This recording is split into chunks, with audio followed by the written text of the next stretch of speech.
देखिए हम लोग पढ़ेंगे प्रकाश का प्रकीर्णन। प्रकाश का प्रकीर्णन, ठीक है। तो प्रकाश का प्रकीर्णन में क्या होता है कि कोई सूक्ष्म धूल कण जिसका आकार प्रकाश आपतित प्रकाश के तरंगदैर्घ्य की लंबाई से छोटा है। तरंगदैर्घ्य जानते हैं, कोई प्रकाश इससे आ रहा है, ऐसे शीर्ष गति में आवर्ती गति में कंपन करता है, तो दो शीर्ष या दो गतों के बीच की लंबाई को तरंगदैर्घ्य कहा जाता है। तो इस तरंगदैर्घ्य से छोटा अगर कोई सूक्ष्म कण है तो प्रकाश का परिकीर्णन होता है।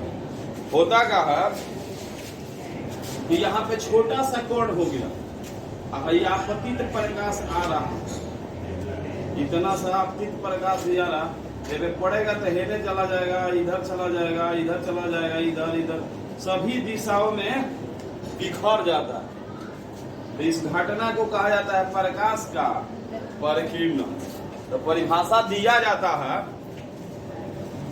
कि जब किसी सूक्ष्म कण धूल कण पर कोई आपतित प्रकाश आती है तो उसके तरंगदैर्घ्य की लंबाई से छोटे कण पर जब प्रकाश पड़ता है तो सभी दिशाओं में बिखर जाता है। इस घटना को प्रकाश का परिकीर्णन कहा जाता है। प्रकाश का परिकीर्णन का यह मतलब है कि छोटा कण रहेगा और उस पर आपतित प्रकाश आएगी तो उसके तरंगदैर्घ्य की लंबाई क्या होगी, बड़ा होगा। यानी प्रकाश का कण बड़ा होगा और धूल कण का होंगे छोटा। तब आप प्रकाश आएगा तो सभी दिशाओं में बिखर के चमकने लगता है। तो प्रकाश परिकीर्णन के कारण चमकता हुआ कण दिखाई देता है कि कहीं धूल उड़ रहा है, और टॉर्च जलाइएगा ना तो टॉर्चों के लाइटों में छोटी छोटी कण उड़ता हुआ नजर आता है ना। या घर में या खिड़की में कहीं छेदा टाइप का है और उधर से धूप का प्रकाश आ रहा है तो उसमें धूल उड़ता हुआ नजर आता है। तो किस कारण आ रहा है? प्रकाश परिकीर्णन के कारण। अब देखिए धुआं है, अगर धुआं है, धुआं में धूल उड़ता है, धूल तैरता है, धुआं में जो धूल कण तैर रहे हैं उसको निलंबन कण कहा जाता है। दूध अगर खौला रहे हैं तो उसमें चमकता हुआ जो कण दिखाई दे रहा है उसे निलंबित कण कहते हैं, निलंबन कहते हैं। और वो जो तैर रहा है उसको वासा कहा जाता है। तो वासा के कण जो है दूध पे निलंबन हो रहा है, तो जो वासा है उसको कोलाइड कहा जाता है। दूध में तैरते हुए निलंबित कणों को, दूध में निलंबित कणों को कोलाइड कहते हैं। धुआं में जो तैर रहा है कण, निलंबित हो रहा है कण, धुआं में धूल होता है, ठीक है। तो धूल कण जो निलंबित हो रहा है तो उसको कहते हैं कोलाइड। समझा रहा है? ऐसे ही गोंद में मिलता है, स्याही में मिलता है, वाइल्स में मिलते हैं। पानी अगर डालने पर चमकने लगता है तो उसपे जो कण है वो चमकता हुआ कण वो कोलाइड कहलाएगा। और जो कण तैर रहा है जिस माध्यम में उसको क्या कहेंगे? निलंबन। तैरने को क्या कहेंगे? निलंबन। तो ये जो प्रकाश परिकीर्णन की घटना से बहुत तरह की घटनाएं देखी जाती है। जैसे यहाँ पे बोला गया है कि आकाश का रंग आसमानी या नीला क्यों दिखाई देता है। फिर पढ़ने को मिलेगा कि सूर्योदय और सूर्यास्त के समय सूर्य का लाल दिखाई क्यों देता है। फिर पढ़ेंगे हम लोग कि खतरे का निशान लाल क्यों होता है। बादल जो होता है सामान्यतः सफेद क्यों दिखता है। तो ये सब बहुत तरह की घटना है। यही नहीं, चंद्रमा पे चंद्रयान 3 गया है, तो वहां पे आप रहेंगे तो आपका जो आकाश दिखाई देगा वह नीला नहीं दिखाई देगा, वहां पे काला दिखाई देगा, क्योंकि प्रकाश परिकीर्णन की घटना नहीं हो रही है, वायुमंडल उपस्थित नहीं है। इन सभी प्रश्नों का जवाब हम प्रकाश परिकीर्णन के मदद से अभी हम लोग जानेंगे, ठीक है। प्रकाश परिकीर्णन के माध्यम से हम लोग जानेंगे इस घटना को कि कैसे क्या होता। आइए देखते हैं। इस बात को क्लियर हो चुका है कि प्रकाश परिकीर्णन क्या है। प्रकाश परिकीर्णन की परिभाषा मैंने दिया कि आपतित प्रकाश के तरंगदैर्घ्य की लंबाई से धूल कण का आकार अगर छोटा है तो पड़ने वाला सभी प्रकाश सभी दिशाओं में छितरा जाता है, बिखर जाता है। इस घटना को प्रकाश का प्रकीर्णन कहा जाता है। जैसे आप चलते हैं रोड पे और कहीं केला का छिलका है, धधैले जा रहे हैं ना, तो पैर पड़ता है तो छिटा के छितर आ जाते हैं, गिर के छितर आ जाते हैं। तो ऐसा ही छितरा जाता है, फिसल जाता है पे। छोटा कण पे जब प्रकाश पड़ेगा ना तो सभी दिशाओं में बिखर जाता है। साथ ही यह भी जानने की कोशिश करते हैं कि प्रकीर्णन को हम लोग तीव्रता आई कहा जाता है, प्रकीर्णन। और प्रकीर्णन जो होता है 1/λ के वर्ग होता है। लैम्डा का है तरंग दैर्ध्य के लंबाई के वर्ग के समानुपाती होता है कौन चीज?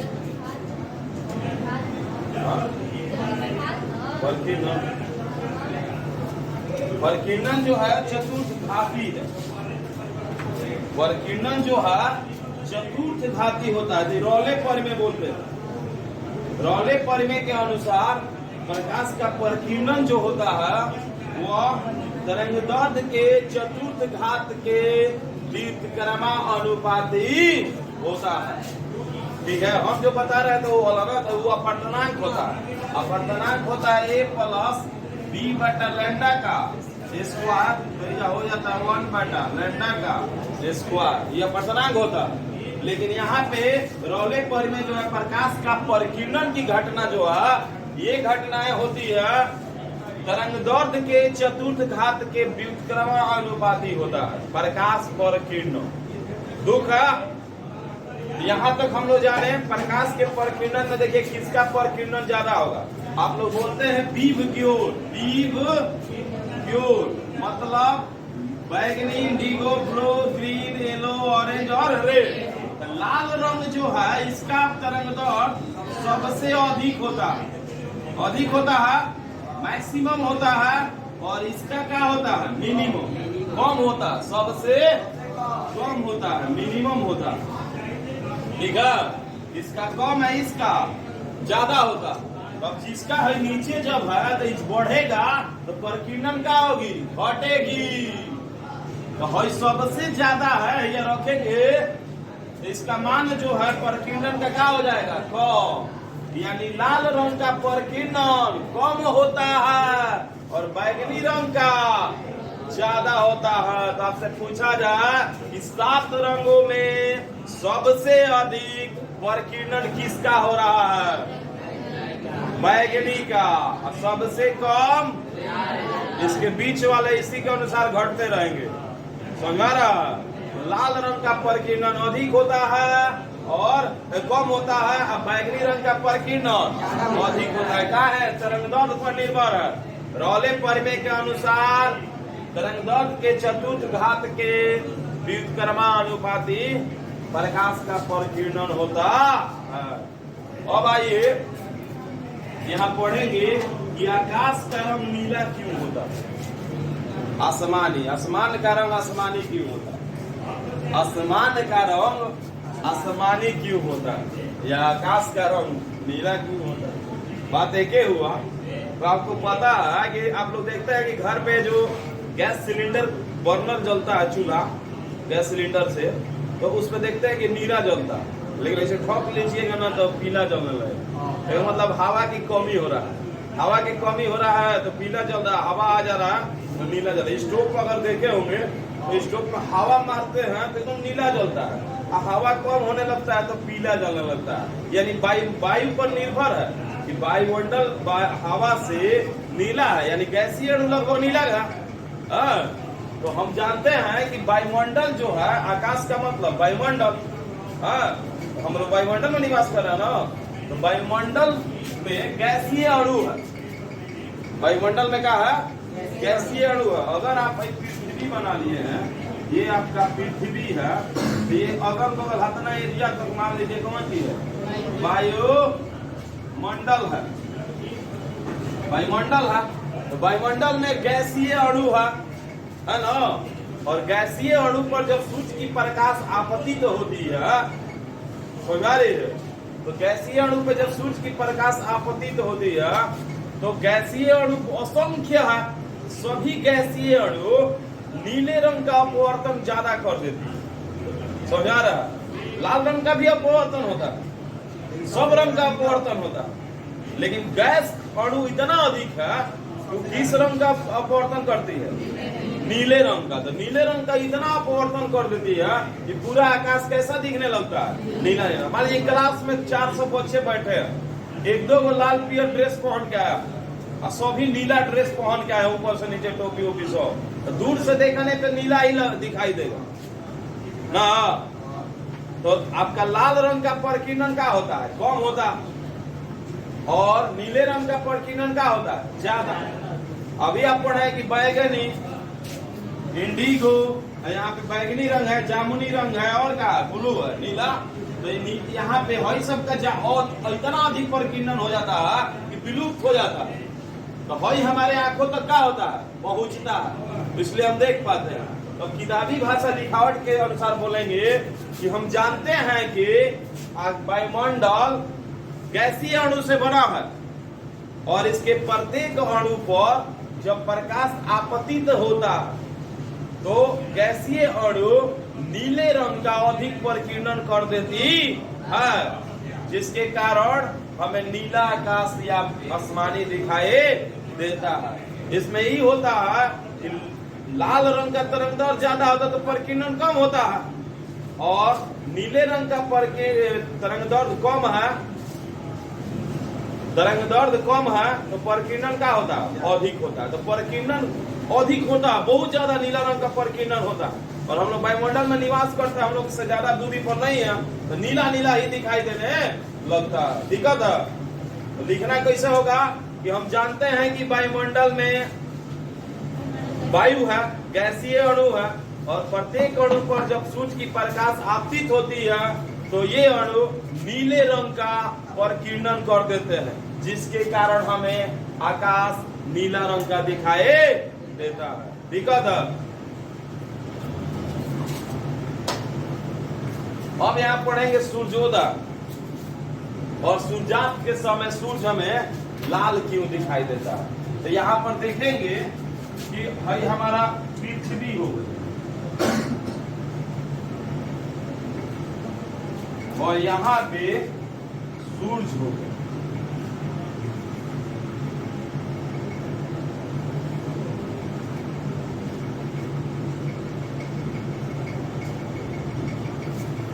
यहाँ पे सूर्य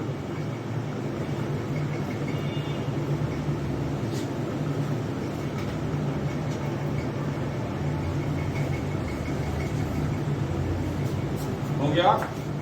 अब देखिए ये सूर्य जो है इस तरह से हमें चलते हुए नजर आता है।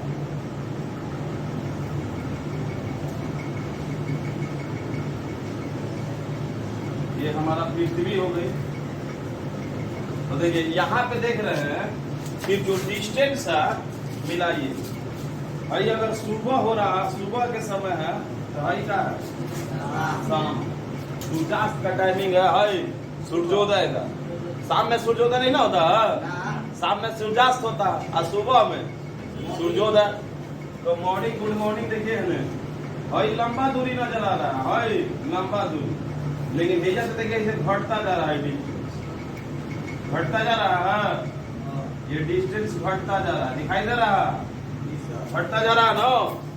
दोपहर में बहुत कम दूरी पर हो गया। हाँ तो देखिए क्या होता है। इसके पहले हम जानेंगे कि यहाँ पे ऐसे लाइनिंग खींचना है। 7 गो लाइन खींचे, 1 2 3 4 5 6 7। ये 7 रंग का लाइनिंग खींचना। ठीक।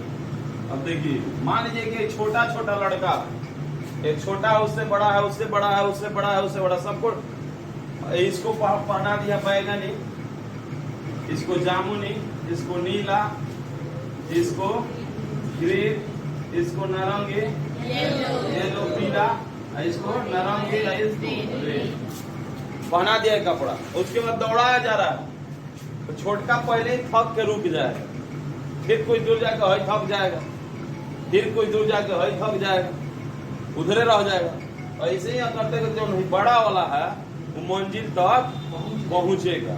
समझा रही है? 7 रंग को मैं बता रहा हूँ। अब समझिएगा क्या, या इंसान नहीं है कि थकने वाला।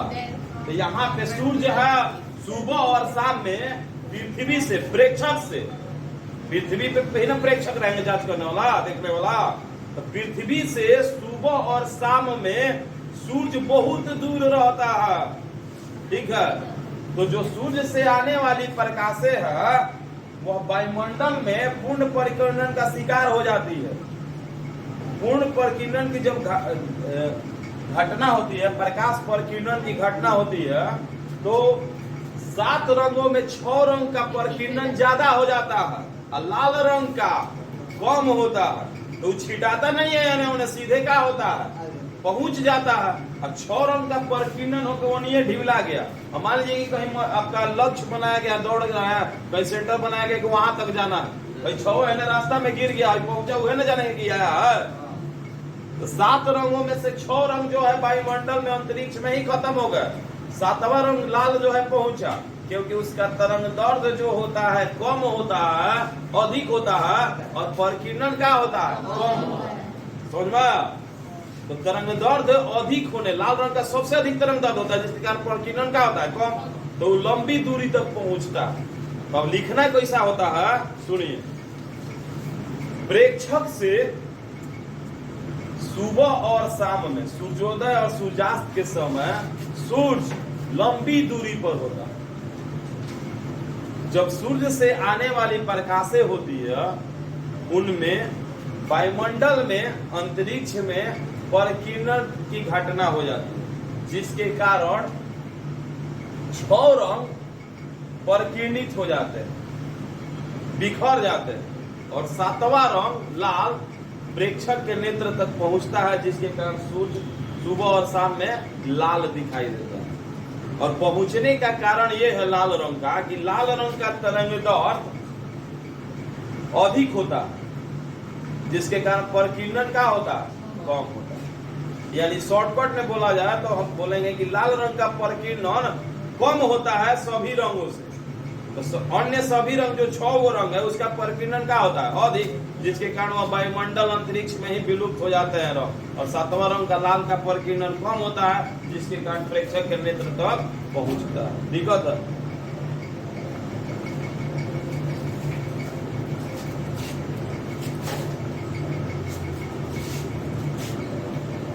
अब पढ़ेंगे बादल सामान्यतः सफेद क्यों दिखाई देते हैं। बादल सामान्यतः सफेद क्यों दिखाई देते हैं, यही पढ़ाई पढ़ने वाले हैं। बादल सामान्यतः सफेद क्यों दिखाई देते हैं, सफेद दिखाई देना।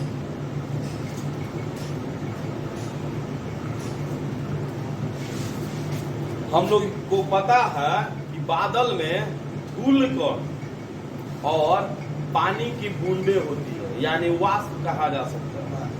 सूक्ष्म सूक्ष्म कणें होती है पानी की। तो बोलेंगे कि बादल का निर्माण धूल कण और जल के बूंदों से होता है, ठीक है। बादल पे जब आपतित प्रकाश आता है सूर्य का, तो उस बादल में कुछ कण बहुत सूक्ष्म है और कुछ कण का है बड़ी, ठीक है। तो बड़ा कण होने के कारण प्रकाश का अपवर्तन नहीं होगा। आपतित प्रकाश के तरंगदैर्ध्य के लंबाई से अगर अणु बड़ा है तो प्रकाश का अपवर्तन नहीं होगा। अगर छोटा कण है तो प्रकाश का अपवर्तन होगा। तो बादल में दोनों कण हैं, कुछ आपतित प्रकाश के तरंग के लंबाई से छोटे कण है तो अधिकतर क्या है, बड़ा कण। कुछ कणे आपतित प्रकाश के तरंगदैर्ध्य के लंबाई से छोटे हैं बादल में कण, और अधिकांश क्या है, बड़ा कण। जब प्रकाश आपतित होता है तो पूर्ण प्रकाश परिकिरण की घटना अल्प मात्रा में होती है, कम होता है, क्योंकि उसमें दोनों कण हैं। बादल में छोटे सूक्ष्म कण भी है और तरंगदैर्ध्य के लंबाई से बड़े कण भी। तो जो बड़ा कण है उस पर प्रकाश का परिकिरण नहीं होता है और छोटे कणों पर प्रकाश का परिकिरण होता है। जिसके अल्प मात्रा में प्रकीर्णन होने के कारण बादल सामान्यतः सफेद दिखाई देता है। कभी कभी बादल ब्लैक दिखाई देता है, काला दिखाई देता है। इसका मतलब कि बादल संघन हो गया है, बड़ी बड़ी कणें हो गई है, तो उसमें प्रकाश पहुंच रहा है तो बिल्कुल प्रकाश का प्रकीर्णन नहीं हो रहा, जिसके कारण काला दिखाई देता है। समझ आ रहा? तो लिखावट करना है तो इजी है कि लिखेंगे कि हम जानते हैं कि, समझ आ रही है, हम जानते हैं कि बादल सूक्ष्म कण और पानी की बूंदों से बना होता है। जब सूर्य की प्रकाश आपती होती है तो उसके तरंगदैर्घ्य के लंबाई से बड़ा कणों पर प्रकाश का प्रकीर्णन नहीं होता है, किंतु सूक्ष्म कणों पर प्रकाश का प्रकीर्णन होता है, जिसके कारण बादल में प्रकाश की प्रकीर्णन की घटना अल्प मात्रा में होती है, इसलिए सामान्यतः बादल सफेद दिखाई देता है। बड़े कणों के साथ प्रकाश का प्रकीर्णन नहीं होता। अब देखिए चंद्रमा जो है, चंद्रमा के आकाश जो है वायुमंडल है ही नहीं, वायुमंडल नहीं है, तो उस पर आप प्रकाश सूर्य का जाता भी है तो प्रकाश का प्रकीर्णन नहीं होता, क्योंकि वायुमंडल नहीं है। यानी वहां कण जो है क्या है, बड़ा बड़ा, कोई प्रकीर्णन नहीं होता।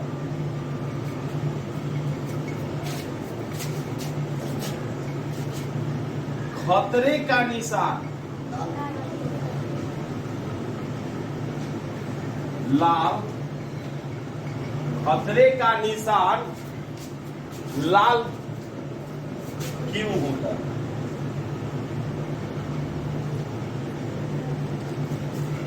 हम लोग जानते हैं कि जिसका तरंगदैर्घ्य अधिक होता है प्रकीर्णन कम होता है। तो जो 7 रंग होते हैं, श्वेत प्रकाश को प्रिज्म से गुजारा जाता है तो 7 रंग प्राप्त होता है, और उन 7 रंगों में सबसे अधिक तरंगदैर्घ्य होता है लाल रंग का। तो लाल रंग का अधिक तरंगदैर्घ्य होने के कारण प्रकीर्णन का होता है कम होता है। रॉले परिमेय के अनुसार, रॉले परिमेय कहता है कि प्रकीर्णन जो है प्रकाश का प्रकीर्णन जो है वह व्युत्क्रमणुपाती होता है तरंगदैर्घ्य के चतुर्थ घात। तो जितने अधिक तरंगदैर्घ्य होगा उतना ही कम प्रकीर्णन होगा। तो लाल रंग का प्रकीर्णन जो है बहुत कम होता है, तो लंबी दूरी तक पहुंचता है लाल रंग। तो खतरे का निशान इसीलिए बनाया जाता है लाल रंग का कि बहुत दूर से ही स्पष्ट रूप से दिखाई दे। समझ आ रहा? तो हम लिखना होगा अगर तो लिखेंगे कि हम जानते हैं कि लाल रंग का तरंगदैर्घ्य बहुत अधिक होता है अन्य रंगों के से, जिसके कारण प्रकाश का प्रकीर्णन अन्य रंगों से कम होता है। ठीक है? और लाल रंग बहुत दूर तक दिखाई देता है क्योंकि प्रकीर्णन कम होता है। प्रकीर्णन कम होगा तो लंबी दूरी तक पहुंचेगा, जिससे दूर से ही पता चल जाता है खतरा है। इसीलिए खतरे का निशान कौन सी रंग का बनाया जाता है? लाल। औरतें जो है लाल रंग का ही सिंदूर लगाती, इसलिए लगाया जाता है कि दूर से ही देखने पे पता चले कि शादीशुदा। समझ में आ रही है? वो भी खतरे का ही निशान। अगले जो देख रहे हैं उनके लिए खतरे का निशान। अब हम लोग पढ़ेंगे इंद्रधनुष। कोई डाउट है यहाँ तक पढ़ाई में किसी भी छात्र छात्रा को? तो हम लोग पढ़ेंगे इंद्रधनुष।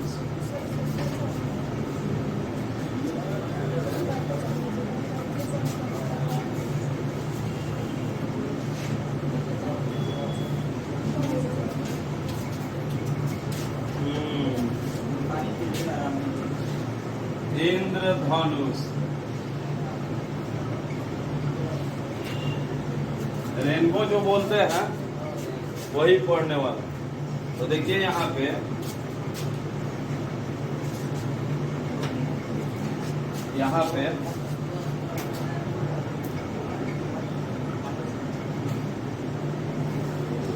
यहाँ पे बादल है।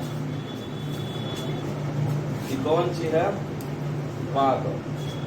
और इस बादल में बरसात खत्म होते ही पानी की बूंदे भर जाता है, थोड़ा बहुत लटक जाता है।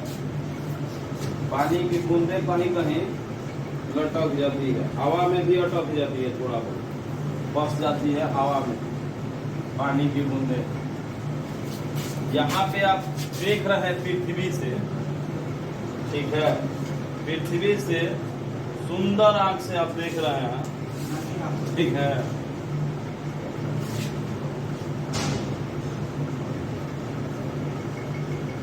ये सुंदर सा जो आपका नेत्र है, मानव ने,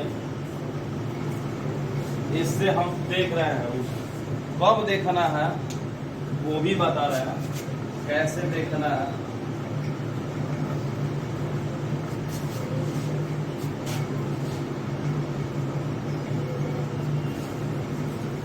देखिए, इसको शायद सूर्य कहते हैं ना, ये पानी की बूंदे। देखिए क्या हो रहा है गुरुदेव, इंद्रधनुष। इंद्रधनुष कब बनता है, कैसे बनता है? तो आपको बोलना होता है कि बरसात के तुरंत देर बाद, जैसे ही बरसात खत्म हो रही, पानी पड़ रहा है, रुक गया, बरसात के तुरंत देर बाद पानी की कुछ बूंदे कभी कभी बादल में लटकी हुई रहेगी और हवा में अटकी हुई रहेगी। सूक्ष्म कण बादल में लटकी हुई और हवा में अटकी हुई सूक्ष्म कणें रहती है।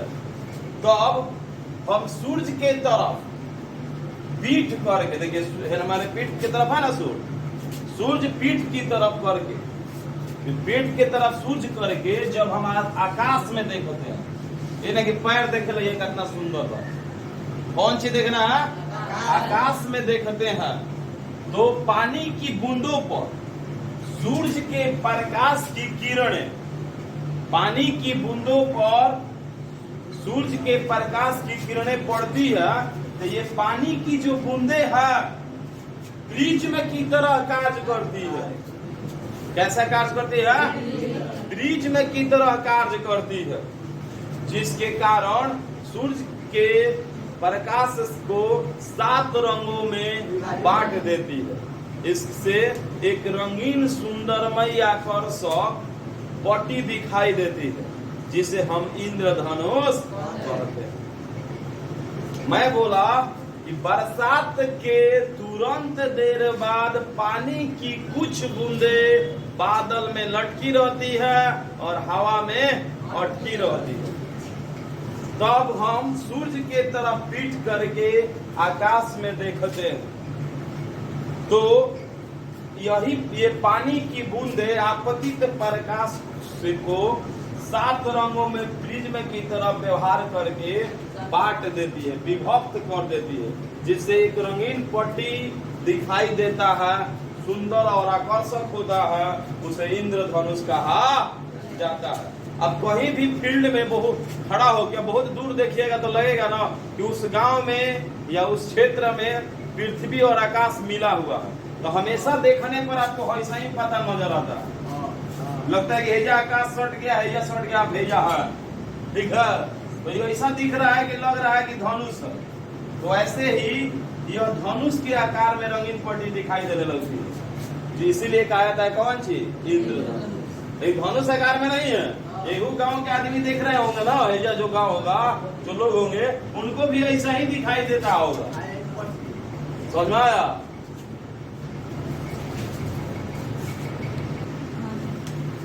देखिए हम लोग अभी पढ़ रहे थे इंद्रधनुष। तो इंद्रधनुष जो होता है वो 2 प्रकार के होते हैं, एक प्राथमिक इंद्रधनुष होता है, दूसरा होता है द्वितीयक इंद्रधनुष। प्राथमिक इंद्रधनुष और द्वितीयक इंद्रधनुष। तो प्राथमिक इंद्रधनुष क्या है, इसके बारे में हम लोग जानेंगे। प्राथमिक इंद्रधनुष क्या है, इसके बारे में जानेंगे। यहाँ प्राथमिक लिखा हुआ है। तो प्राथमिक इंद्रधनुष में 2 तरह की घटना होती है। इसमें होता है कि प्रकाश के दो बार अपवर्तन होगा और एक बार पूर्ण आंतरिक परिवर्तन होगा। 2 बार अपवर्तन और एक बार पूर्ण आंतरिक परिवर्तन। तो एक बार पूर्ण आंतरिक परिवर्तन हुआ है, इसे प्राथमिक कहा जा रहा है। एक बार पूर्ण आंतरिक परिवर्तन हुआ तो प्राथमिक कहा जा रहा है। तो परिभाषा बोलना होगा तो बोलेंगे कि वैसा इंद्रधनुष जिसमें 2 बार प्रकाश अपवर्तन और 1 बार पूर्ण आंतरिक परिवर्तन हो तो उसे प्राथमिक इंद्रधनुष कहते हैं। 1 बार